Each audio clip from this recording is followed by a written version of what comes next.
Welcome to video 12 in series 3, and in this video I'm going to show you how to use layers to control collision, and I'll just put a fancy title just to make it sound more interesting.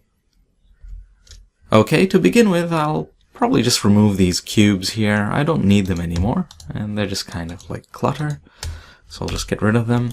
I'll add in a new cube. What I'm going to do is I'm going to make a wall, and I'm going to give that wall a specific layer, and then the player's layer will be able to pass through that one. So let me go ahead, make a wall here. I'll reset the position. I'll just call it wall. And I'll increase the size in X, 10. I'll increase the height to 2. I'll move it up. Alright, and just move it in front. And then if I hit play, of course I can't walk through it. It's a solid wall. It's on the default layer. Okay. And the player is on the default layer as well. The player has its own collider within the character controller, so you don't actually see a collider attached to it, but it's within it. It is there. And it's on the default layer. Now I can adjust what layers interact with what layers in physics. But first of all, I'll add a new layer, and I'll call it, say, not solid. Okay, not solid.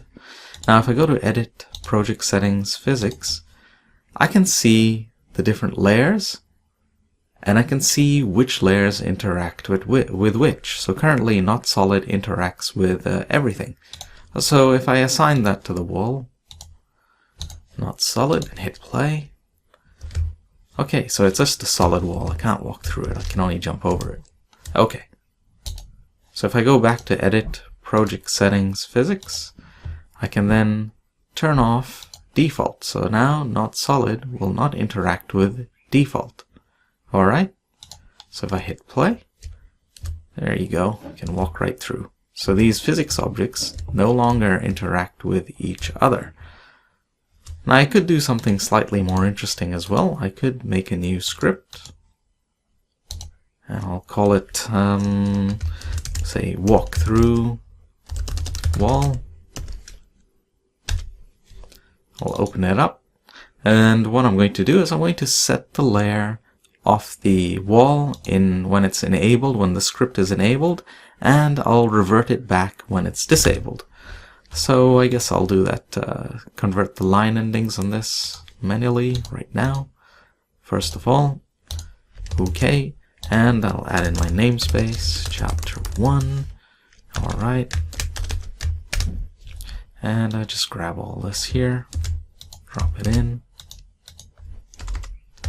Alright, then next what I'll use two different Unity functions. They're void on, whoops, careful with the case there. So on enable and on disable. So these are both Unity inbuilt functions. And I'll just get rid of start and update. And what I'll say is that in here, I'll simply set the game object dot layer. So whatever the script is attached to, it will be referring to the game object that the script is attached to. So for example, I'm going to attach this. I've just attached it to the wall. So when I type in that small letter game object, small beginning letter game object, in the script, it is referring to the game object that the script is attached to. So, and then I'll access the layer. So then I'm accessing this layer part. And I'll say that GameObject.layer is equal to LayerMask.nameToLayer. So this is how you can assign the layer to a game object by the name of the layer.